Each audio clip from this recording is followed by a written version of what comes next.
Indeed, and of course I'm sure there will be talk about the decision at NATO last week for every country but Spain to increase their defence spending to 5%. We've said we're not interested in even getting to 3.5%. I mean, to walk into that room at the Quad, it just makes us look pathetic. Look, sadly, I think it does. And this is a no-brainer. Our closest trusted ally, the only country that we can genuinely trust, will stand side by side with us should we find ourselves imperilled. They're asking us to increase our spending. I don't think that's an unreasonable ask, given everyone will say this. The Prime Minister himself will say this all the time. We're in a period of heightened geopolitical uncertainty.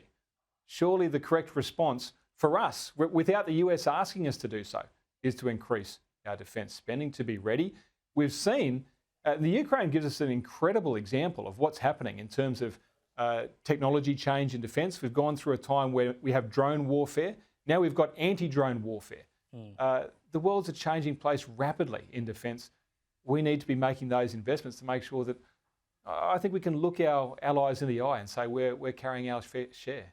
Well, you know, I talk about meetings, of course, as I've said, the PM hasn't managed to cop one with Trump. But, I mean, it looks like Albanese is going to meet with the Chinese President, Xi Jinping, next month in Beijing, which will be the fourth meeting he's had with Xi. And I know he didn't technically choose to meet Xi before Trump, but it kind of goes to the point, doesn't it, that our relationship with the United States is nowhere near as strong as it should be. And we're certainly giving off the overture that we're much closer to China than we are to the US. Well, newsflash, China ain't going to step in and protect us in a conflict, but the US will. I think there's a very clear perception problem that Mr Albanese is facing. You know, if I'm positive, I think it's important we do have a strong relationship with China. I always remind people, during the Cold War, we continued to sell wool to Russia. You know, even in the depths of the Cold War, we were reaching out and making sure that we had that trade established and secured. We've got some important trade with China we need to keep on the table. That's okay. That's important. The perception at the moment, though, is that we're being set aside by the US and that we are leaning a little bit too closely to China.